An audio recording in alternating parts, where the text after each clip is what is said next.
Olá, olá, olá.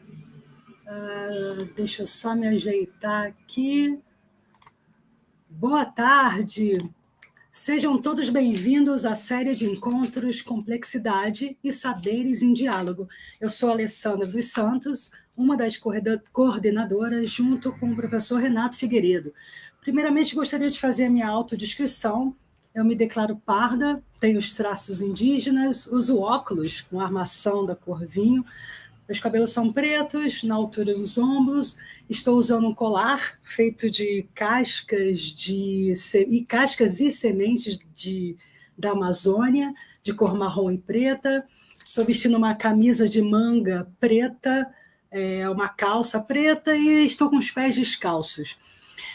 Eu sou formada em filosofia, com graduação e mestrado, e tenho doutorado em comunicação, informação e saúde pela Fundação Oswaldo Cruz. Hoje estou fazendo pós-doutorado no programa de pós-graduação em ensino da Universidade do Sudoeste da Bahia, sob a supervisão do professor Renato Figueiredo.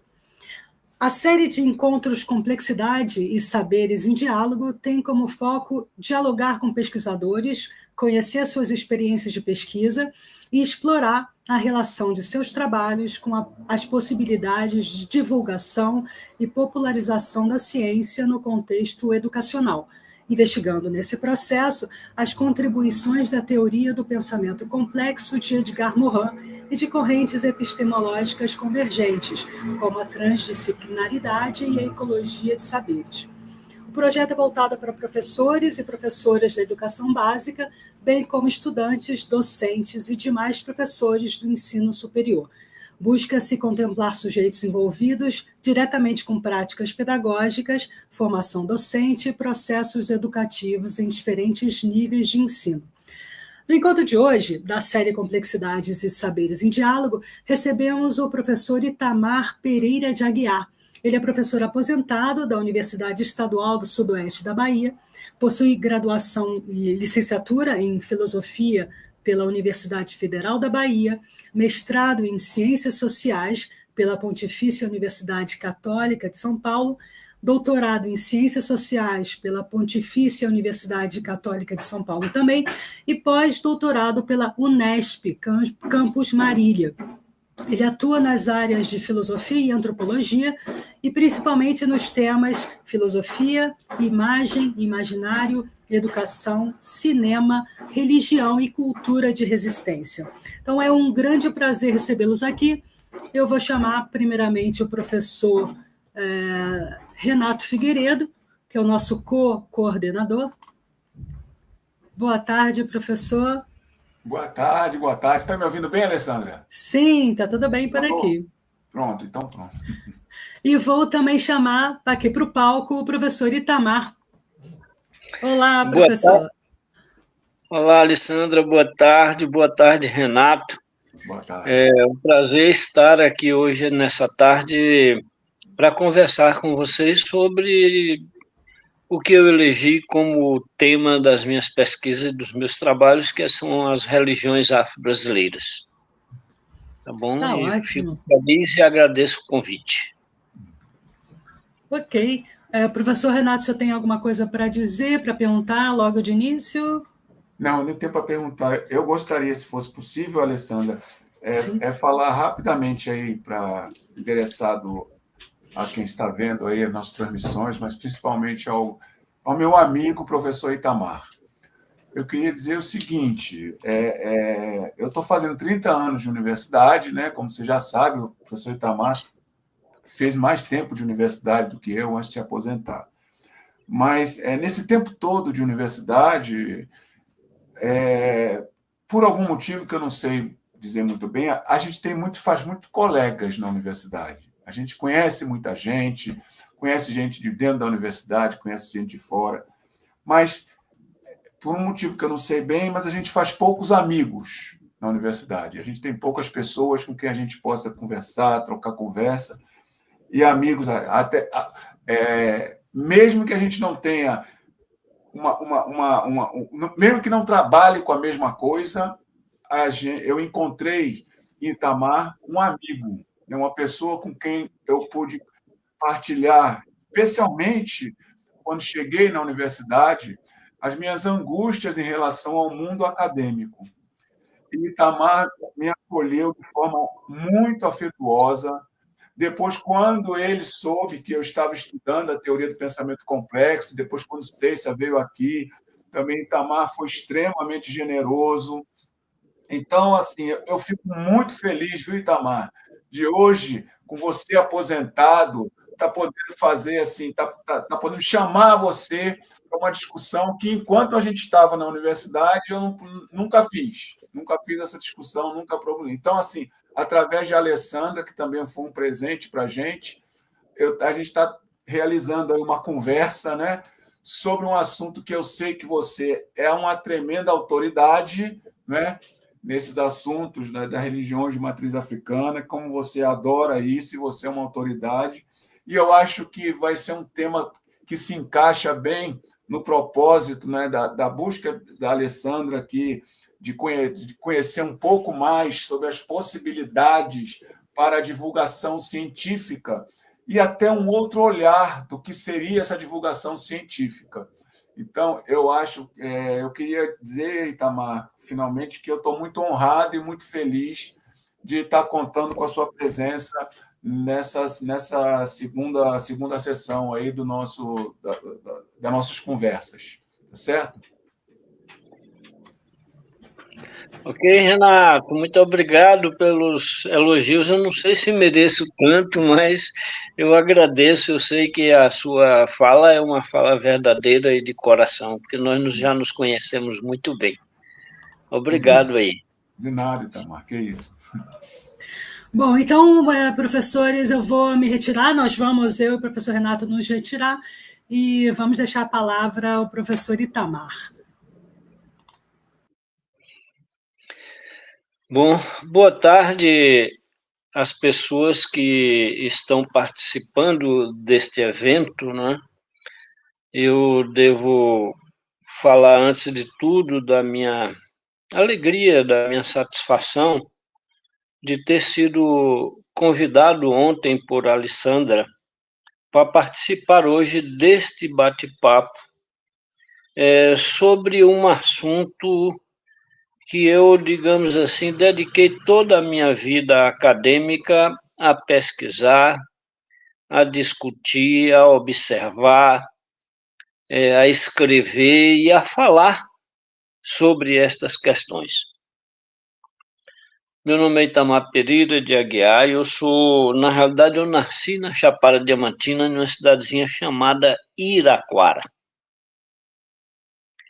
Mas o despertar para estas tradições religiosas, que eu costumo, antes se falava muito afro-brasileiras, e a partir das minhas pesquisas aqui em Conquista, eu incluí o índio neste título, né? As religiões afro-indígenas brasileiras. E nessa conversa vocês vão entender bem por quê. Eu passei uma boa parte da minha vida em Lençóis, na cidade de Lençóis, na Chapada Diamantina. Eu fui de Iraquara para Lençóis para estudar, porque na maioria das cidades e pequenas cidades da Bahia, por volta dos anos 60, só existiam os primeiros anos da chamada antigamente escola primária. A cidade onde eu nasci só tinha aula até o terceiro ano da escola primária. Então, aí eu fui para Lençóis por causa de escola. Né? Antes de tudo, passei um ano, né, de 63, estudando no Colégio de Jequitibá, um colégio de padres, né, internato só para homens, e ali eu pude praticar efetivamente uma atividade disciplinada. Então, tinha hora para tudo, nós levantávamos às 6 horas da manhã, preparávamos, tomávamos café, ia para salas de aula a manhã inteira, à tarde a atividade era dividida, uma parte em atividades recreativas, digamos assim, esportivas, jogar bola, jogar ping-pong, etc., e outra parte salão de estudos. Depois da tarde, o jantar, e após o jantar, salão de estudo novamente até as 10 horas da noite. Então, essa passada por Jequitibá trouxe para mim uma noção de disciplina, de trabalho acadêmico, embora fosse na escola primária, mas de atividade intelectual no sentido da aprendizagem, da leitura, de fazer tudo aquilo que a gente faz em uma escola. Então, Jequitibá, passei um ano, no ano seguinte, de 64, eu fui para Lençóis.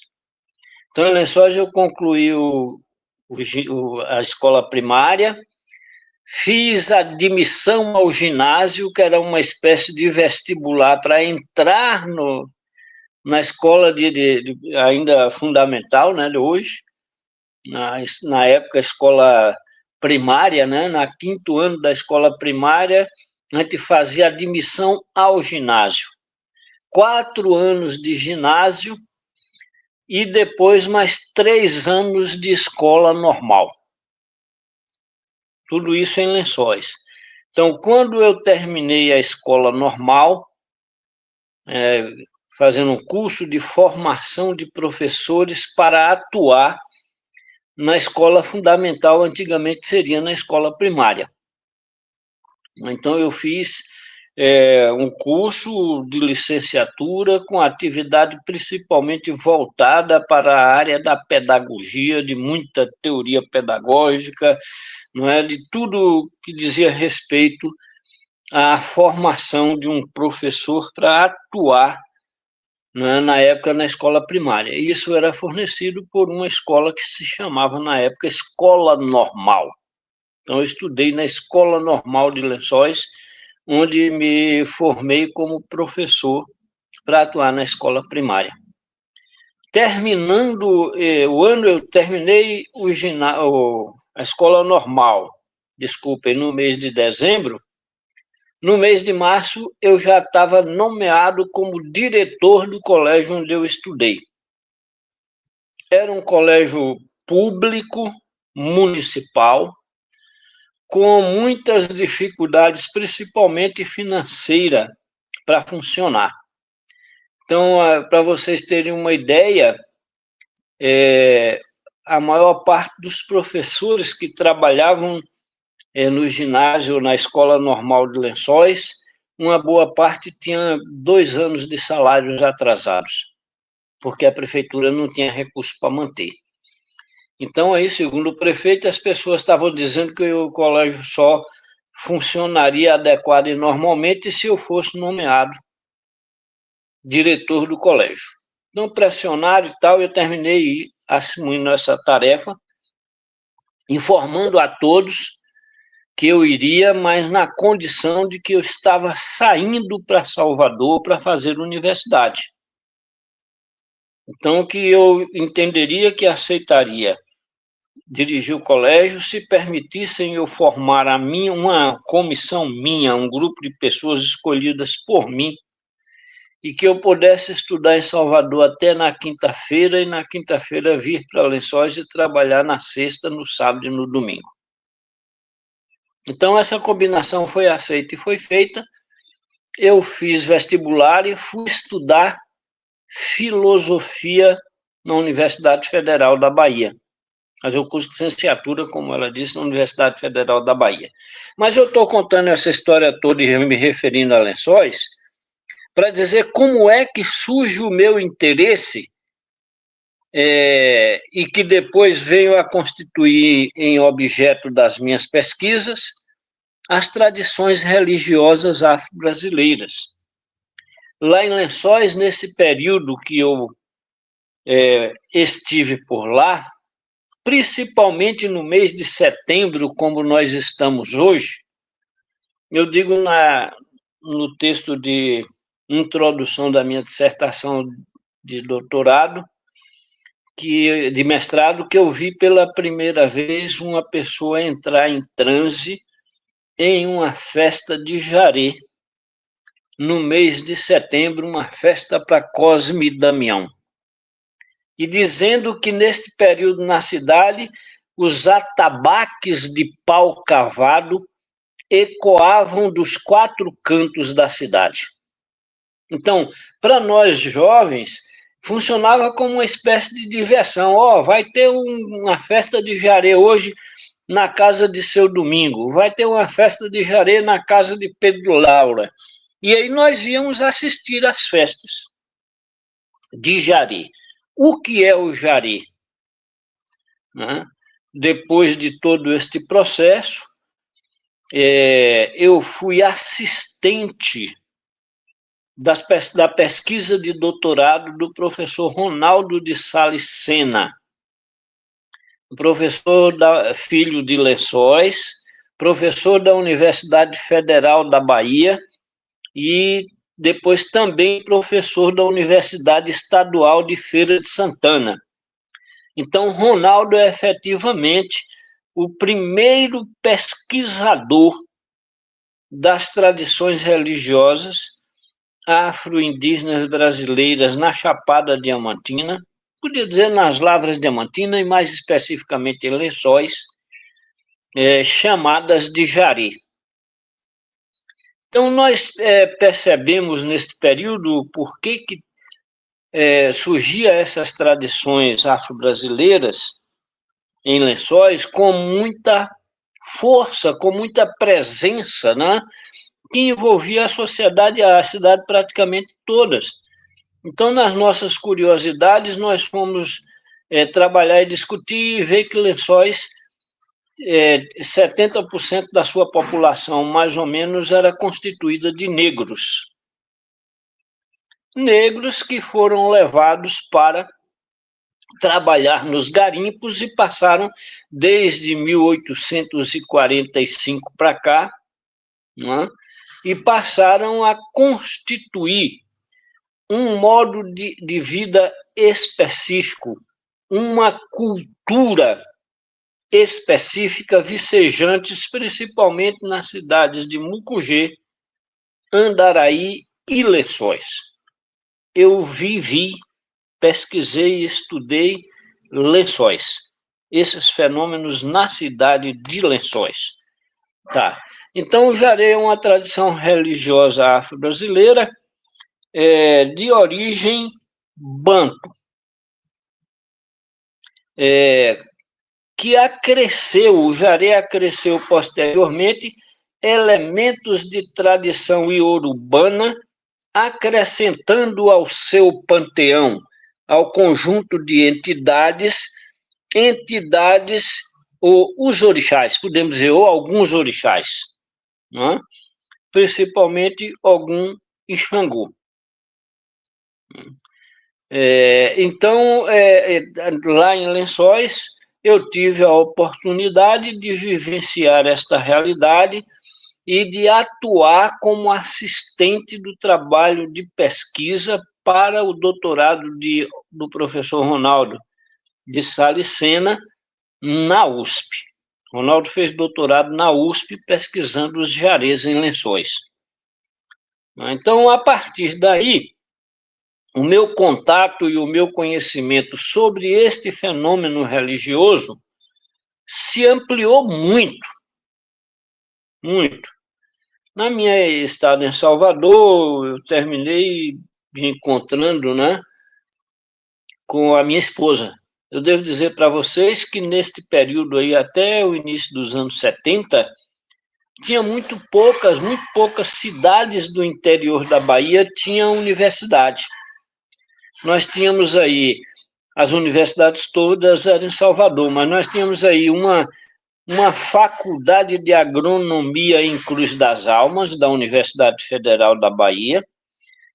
Posteriormente se criou a UNEB, com um campus em Salvador, e que foi, com o tempo, abrindo campus em diversas outras regiões do estado da Bahia.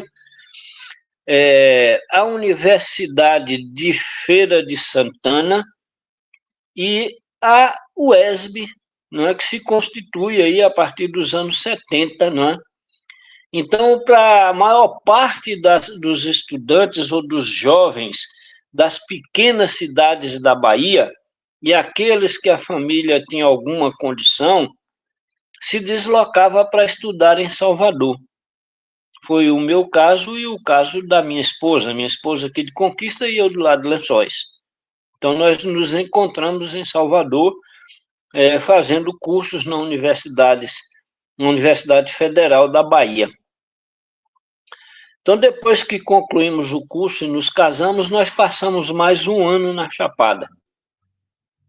E a minha esposa, que já era funcionária pública federal, tinha tirado um ano de licença sem remuneração para isso, manifestou o interesse de voltar a reassumir o seu trabalho, mas não queria mais ir para Salvador, queria vir para Conquista. Então, aí eu vim para Conquista, nós mudamos aqui para Conquista, ela reassumiu os trabalhos aqui, na área da saúde, e eu comecei a frequentar muito Conquista, vindo da Chapada para cá. E aqui eu já tinha alguns amigos construídos nesse período de estudante em Salvador, né, que moravam, eram filhos daqui de Conquista. Então, comecei a me enturmar com essa turma, com os pessoal mais jovens, e tem algumas pessoas vinculadas à universidade, à UESB, que começaram a falar: Itamar, você deveria vir para cá, e você que trabalha com pesquisa e ser professor da UESB. Eu terminei fazendo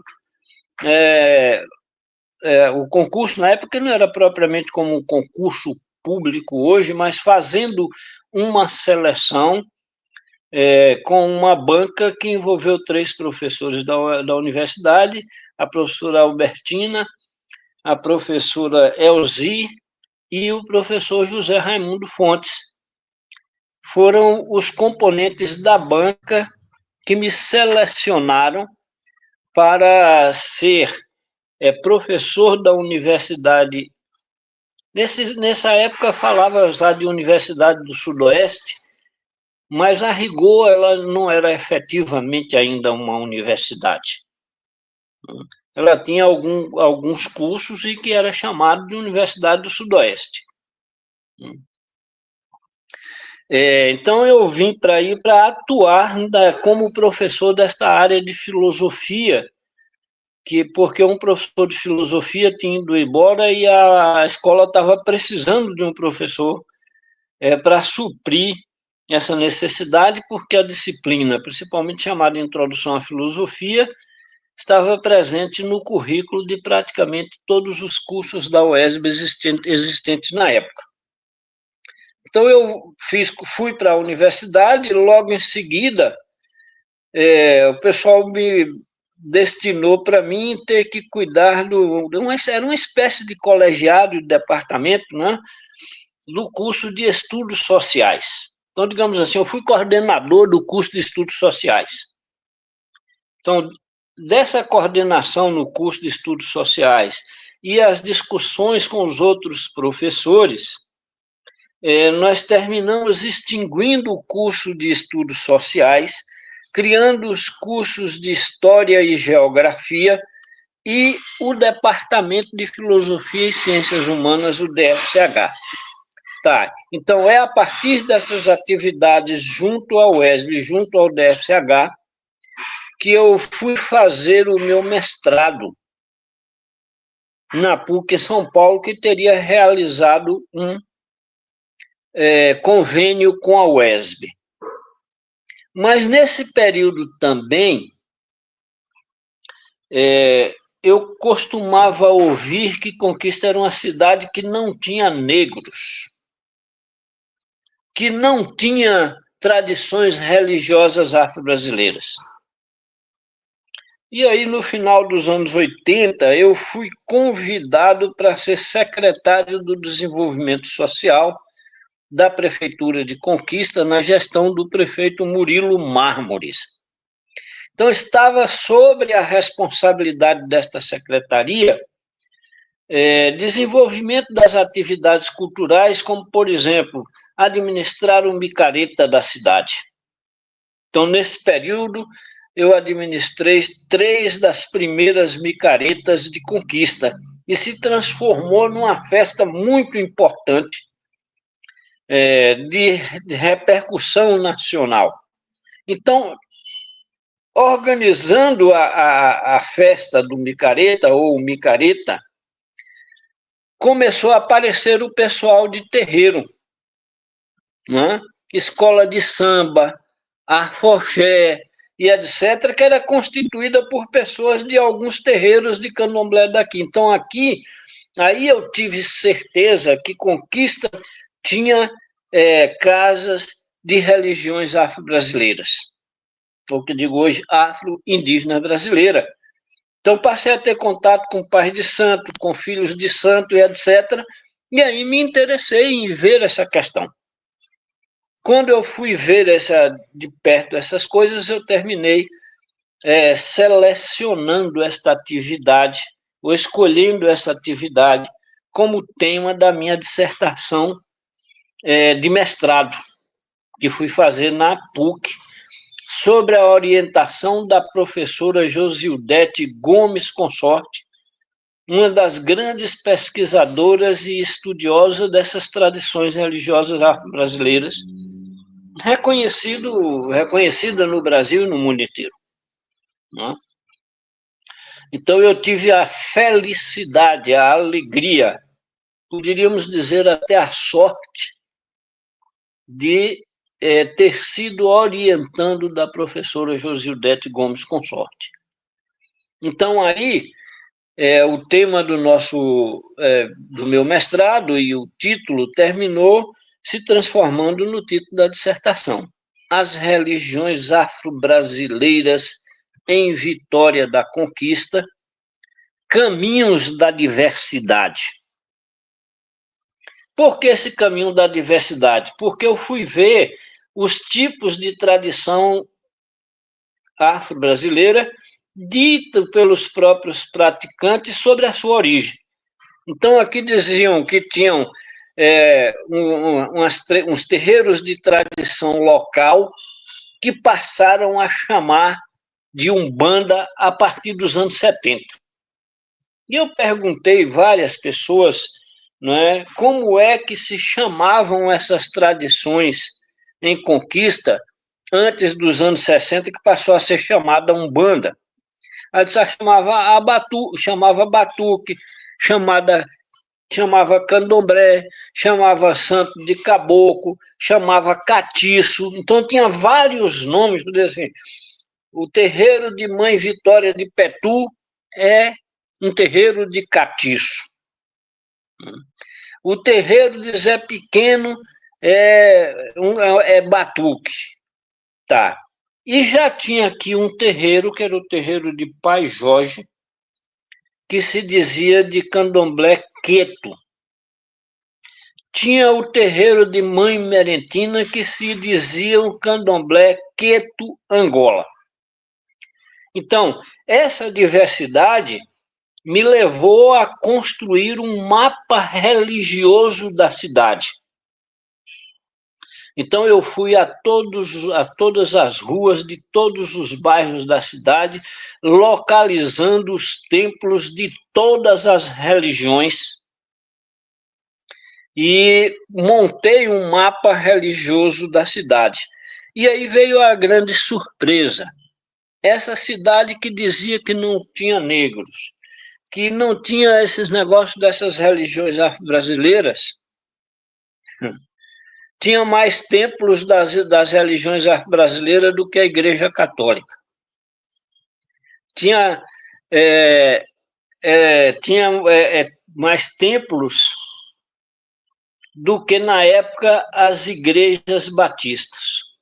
Depois, as igrejas batistas foram aumentando muito de número, né? E ela ficou aí mais ou menos no segundo lugar, porque esse conjunto das igrejas batistas não eram propriamente consideradas como igrejas evangélicas, né? Quando eu cheguei na minha tese de doutorado e no pós-doutorado, que eu fui refazer esses mapas, aí estas religiões ditas evangélicas eram as que mais tinham templos na cidade. Mas aí, a rigor, esta tradição dito evangélica não é propriamente uma religião evangélica. Rotularam como evangélica uma série de tradições de origem protestante. Então ficou como se fosse pertencente a um tipo, né, de religião, mas na realidade contemplava diversos templos religiosos com diversos temas, todas elas vinculadas a estas tradições protestantes, sendo a Igreja Batista uma igreja protestante do que como consideramos depois de protestantismo tradicional, protestantes tradicionais. E aí as igrejas evangélicas, elas vão tendo um conjunto de denominação, um conjunto de nomes, a ponto de que cada casa é uma casa, cada casa com as suas tradições. Assim também como os terreiros de candomblé. O povo de santo diz que cada povo com seu... Cada linha com seu fuso, cada povo com seu uso. Cada terreiro de candomblé ou cada casa, embora pertença ou sejam classificada como de origem étnica, como terreiros de candomblé de Angola, ou terreiros de candomblé de Queto, terreiro de candomblé Nagoya, etc., na realidade, nessas tradições, cada casa é uma casa. Cada casa administra a sua realidade, tem os seus rituais, cultua, tem o seu panteão,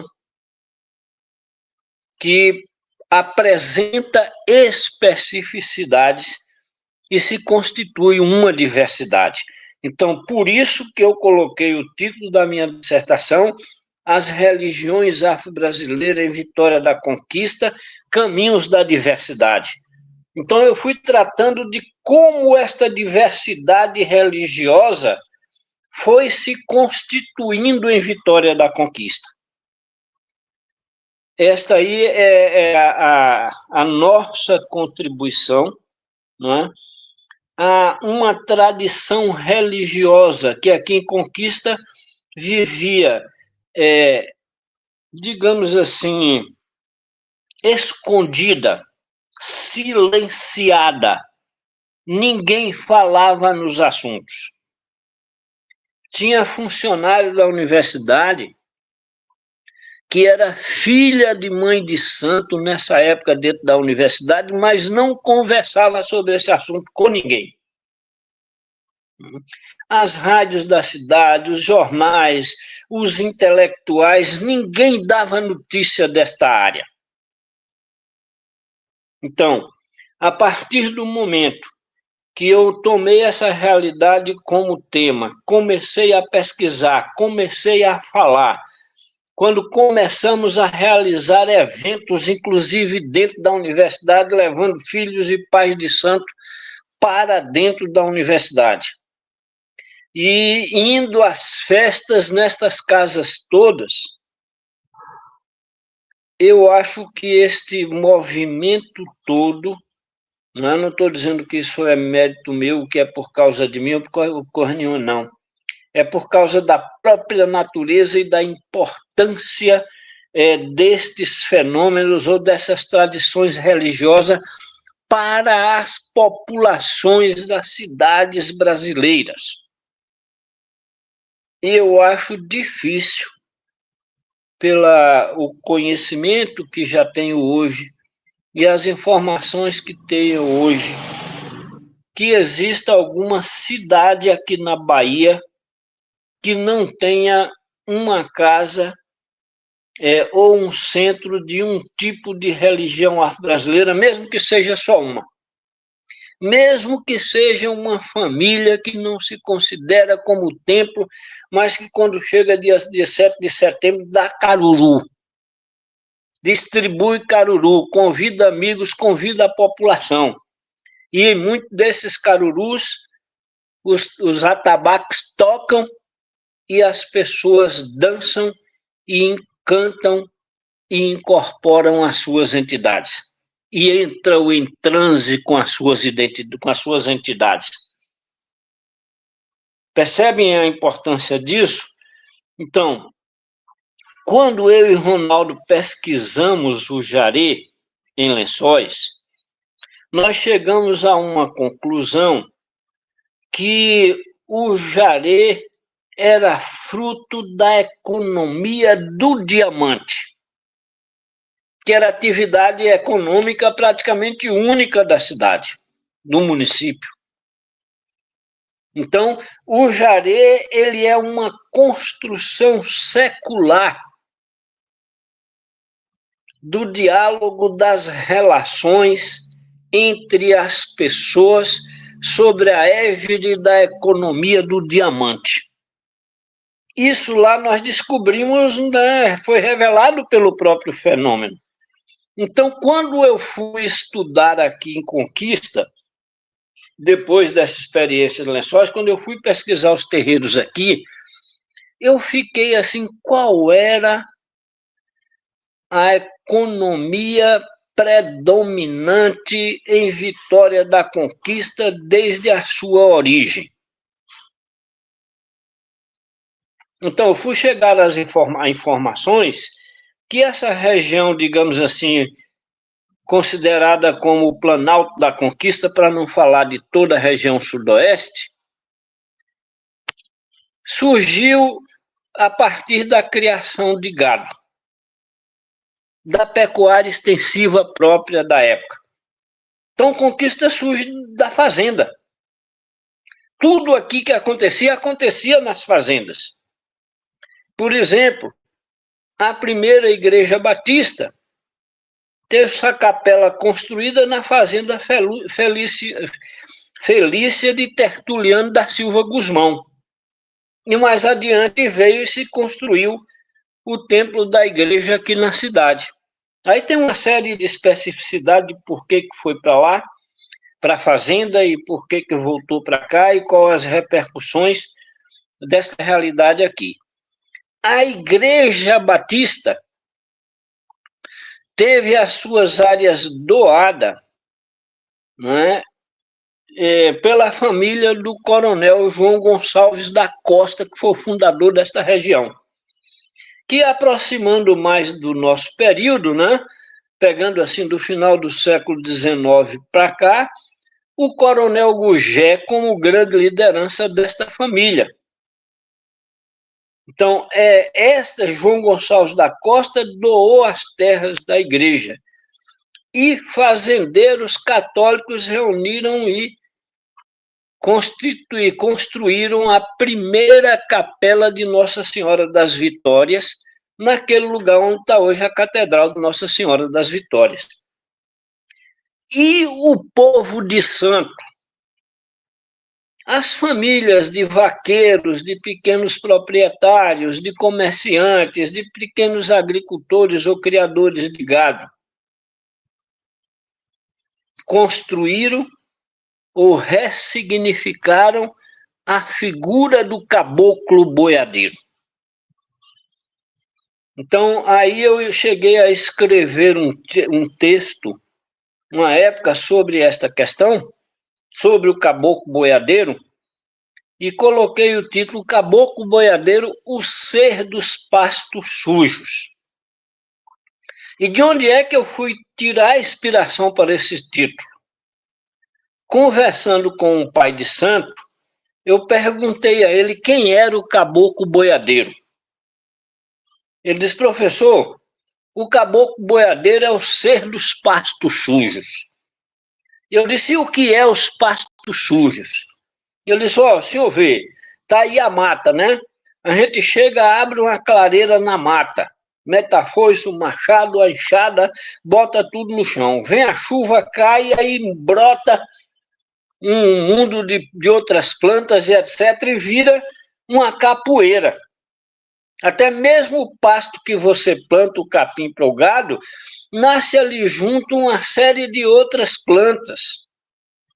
E dentre estas plantas nasce uma chamada madeira nova. que cresce rápido, é frondosa, mas tem a madeira que quebra com facilidade. E ele disse, a madeira nova é a planta do caboclo boiadeiro.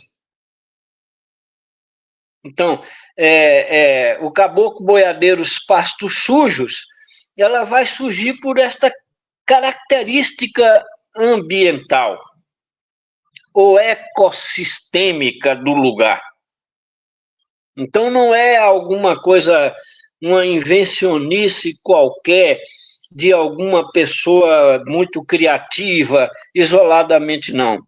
Isso são elementos que vão sendo construídos pelas atividades dos indivíduos humanos no seu cotidiano, nas suas relações, ou na construção ou na invenção das tradições culturais e da cultura.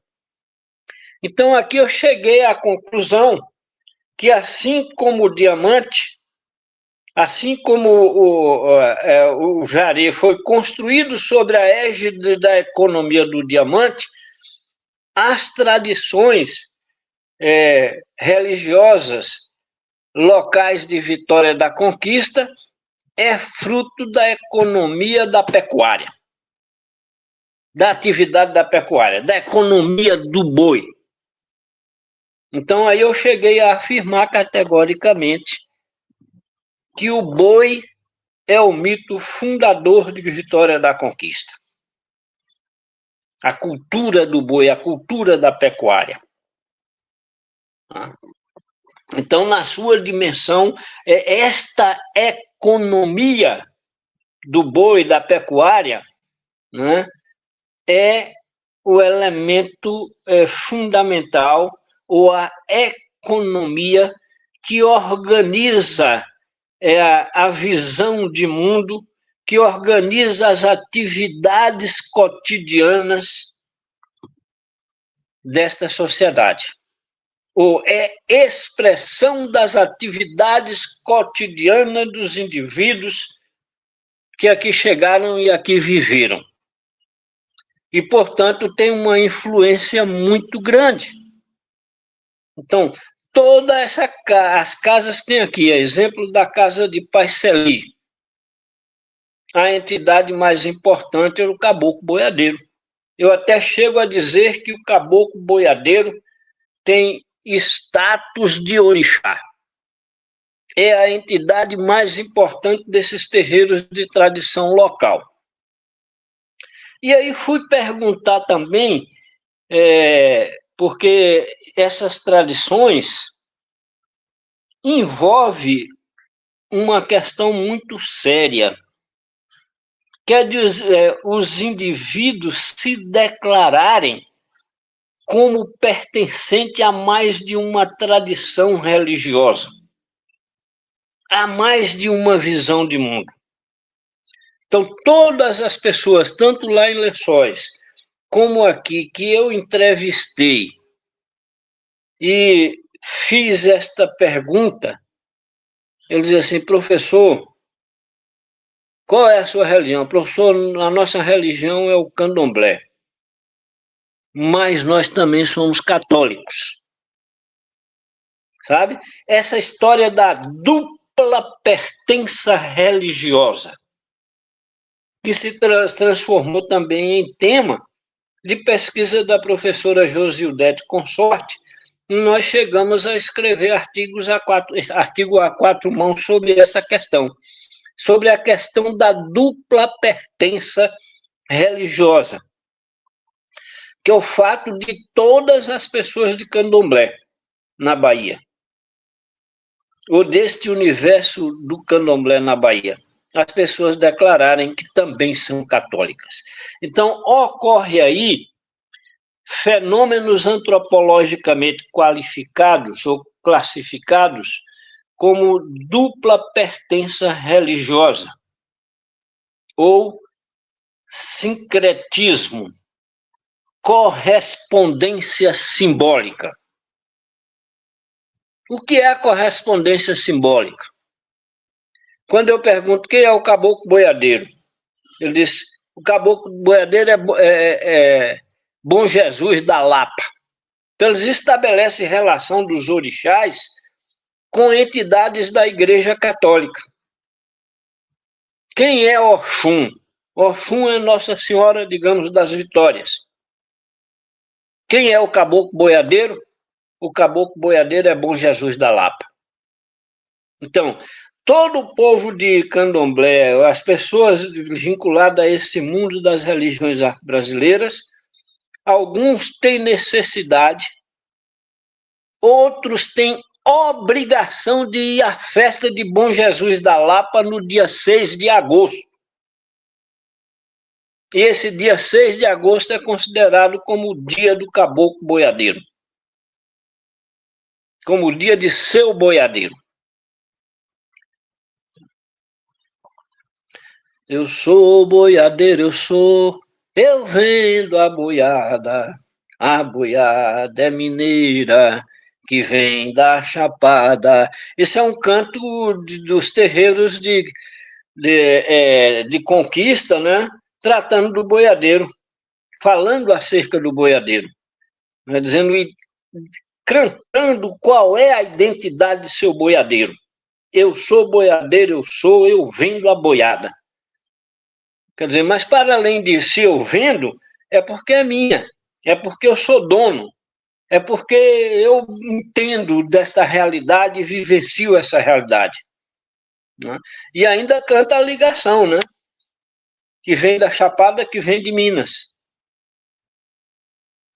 Percebe essas dimensões relacionais e históricas do mundo da cultura que vai construindo a identidade, falando da origem dos indivíduos pertencentes a este universo. Então, eu cheguei a uma conclusão, elegi esse tema para a dissertação de mestrado. Em seguida, nessas pesquisas, notei que a Igreja Batista tinha uma importância também muito grande, que tinha o segundo maior, o primeiro maior número de templos, quando eu levantei esses dados em 2007, quando eu fiz o doutorado. Eu editei o mapa religioso, atualizei o mapa religioso da cidade. Em 2013, quando eu fiz o pós-doutorado, eu também reeditei uma nova versão deste mapa, do mapa religioso de Vitória da Conquista, que talvez seja uma das poucas cidades do Brasil, para não dizer a única, que tem um mapa religioso construído com esta metodologia de levantar por bairros, por rua, quais tipos de quais religiões ou quais igrejas existem no bairro. Então, isso vai dar conta de um diálogo interreligioso. E quando eu estou falando interreligioso aqui, eu estou pensando no fato daquilo que eu falei, da correspondência simbólica, dos indivíduos se dizer católicos e de candomblé.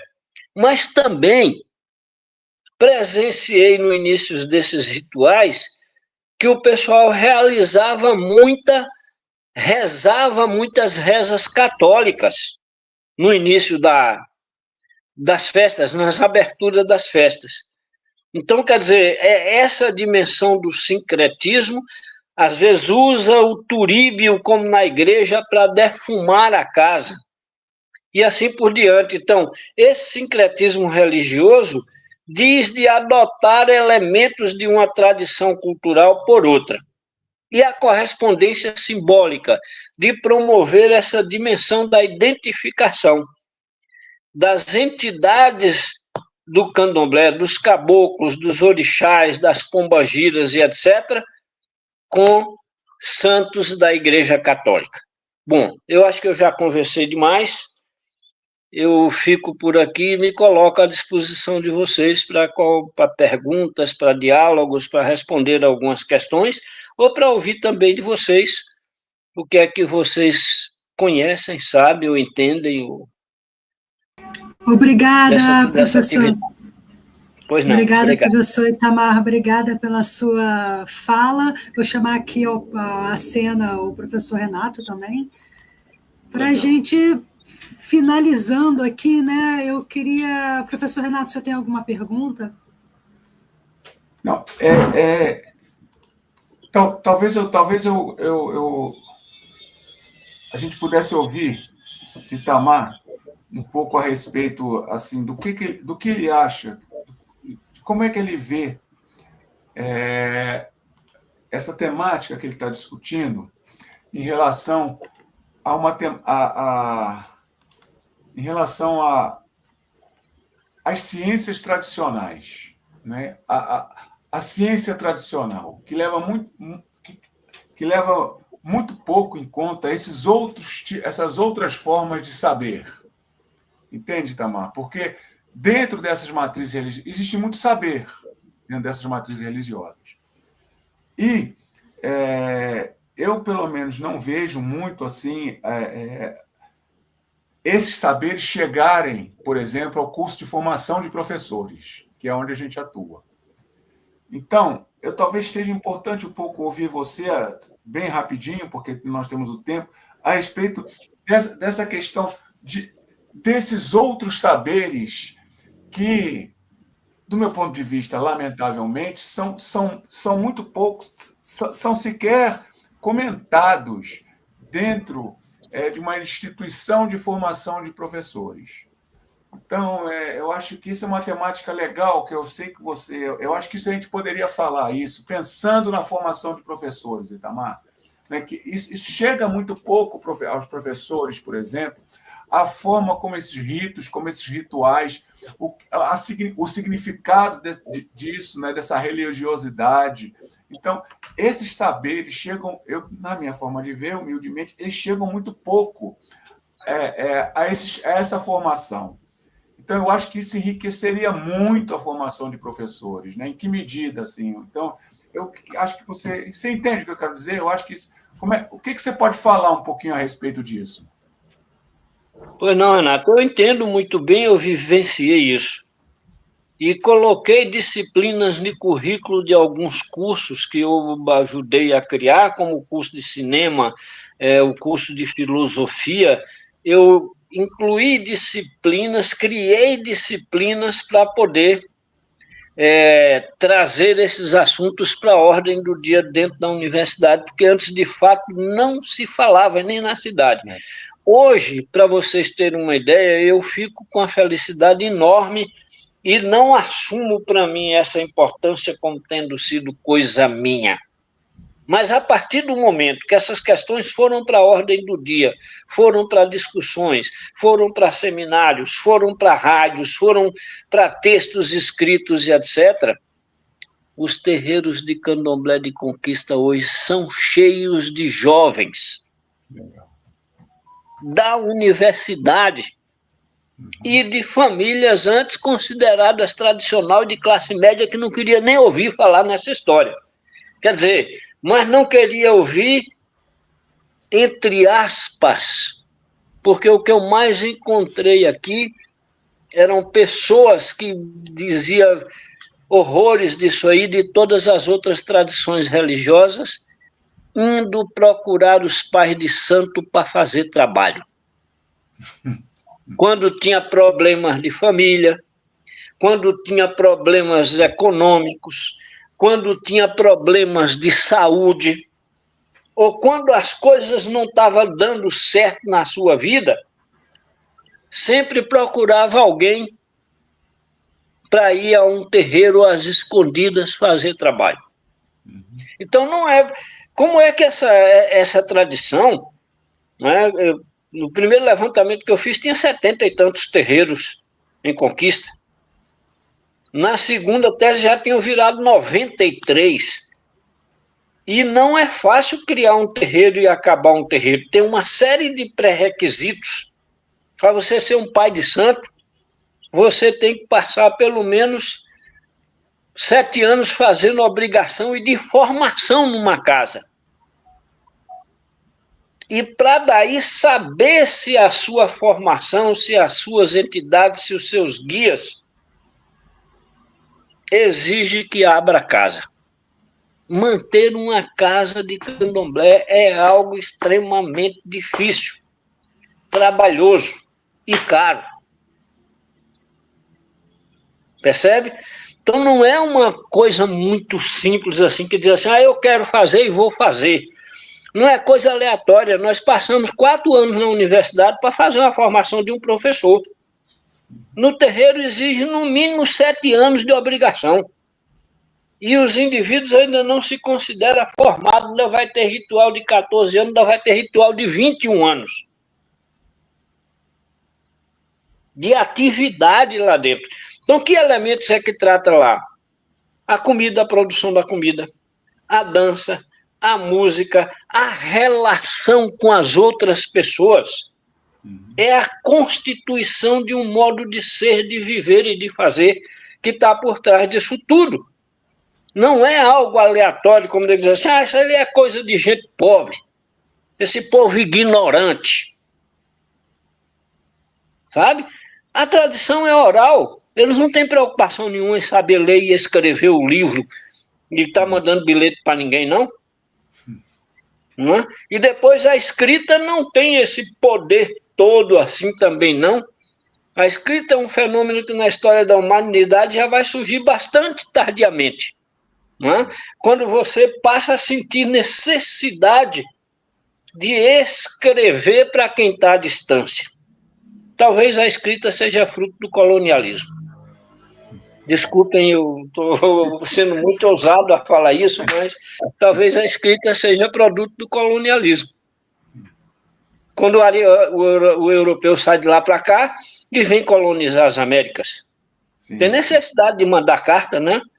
As Sim. cartas de Pero Vaz de Caminha, as cartas de Cabral, as cartas de não sei quem. O pessoal tinha necessidade de escrever carta para dar notícia do que é que encontrou aqui. Né? Mas a escrita rigorosamente talvez não tenha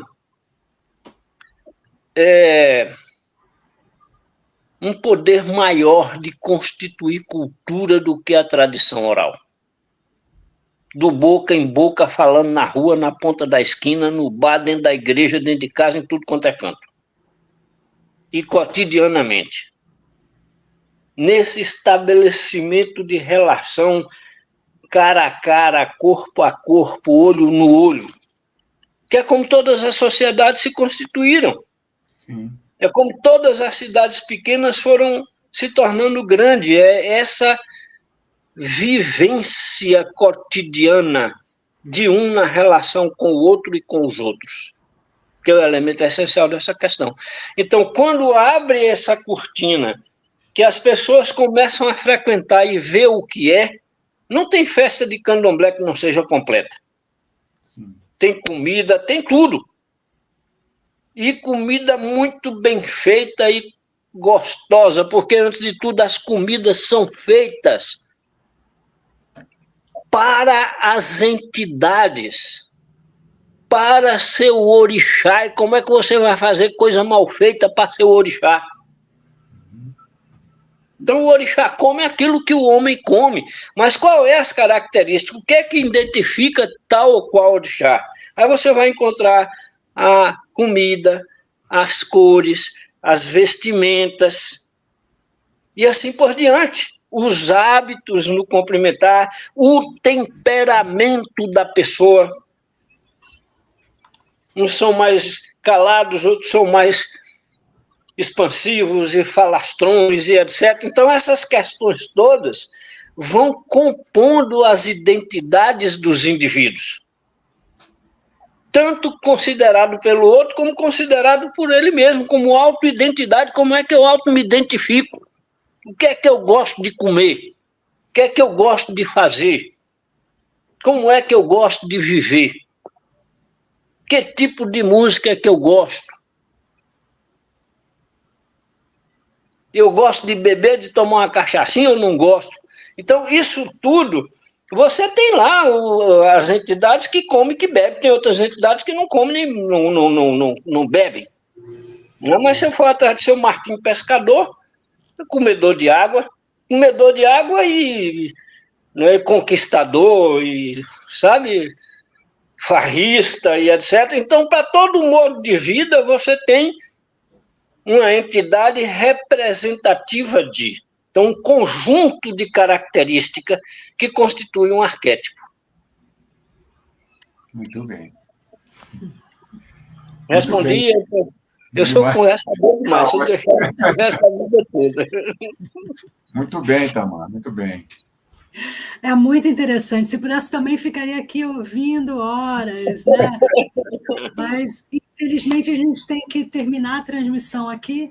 E eu agradeço muito a sua presença. Quem sabe a gente pode conversar uma outra vez, né? Lembrando que mais para frente a gente tem outros convidados. Eu vou colocar aqui o link dos próximos convidados e a gente se encontra em um outro momento. Muito então, obrigada. deixa eu dar uma notícia para vocês, porque esses trabalhos todos ainda estão como trabalho inédito. Você encontra num site ou outro de coisa ligada à academia, né? Mas está para sair aí a qualquer momento uma publicação, um livro, inclusive com o mesmo título da minha dissertação, para ser lançado aqui na cidade. Legal. Então. De qualquer momento, uma obra que está sendo publicada pela editora Dialética. Então, pode repetir o título da sua dissertação? As religiões afro-brasileiras em Vitória da Conquista, caminhos da diversidade. Nós adaptamos o texto da minha dissertação à publicação de um livro, que vai ser publicado papelonicamente, falar de forma bem coloquial, e vai também estar disposto virtualmente. Já tem uma data? Já tem uma data, não? Não, é porque na realidade já era para estar vindo. Agora a editora pediu para mim fazer um briefing que eu já tinha feito para eles em junho. E aí a semana passada pediu de novo, eu tornei fiz para... E esse então briefing vamos aguardar. Ligado à capa, ligado a isso, ligado àquilo. O texto já foi revisado por eles, já foi revisado por mim, já está tudo acertado. As despesas que tinha que pagar já estão todas pagas. Só falta eu dizer, está editado, está aqui, está no site e tal. Né? E em uma modalidade é a seguinte, que não vai ter uma tiragem, digamos assim, a primeira edição tem 1.000 exemplares. Se eu quiser 100 exemplares, eu ligo para ele, digo, imprima para mim aí 100 exemplares. Quanto é que custa? Está aqui. Entendeu?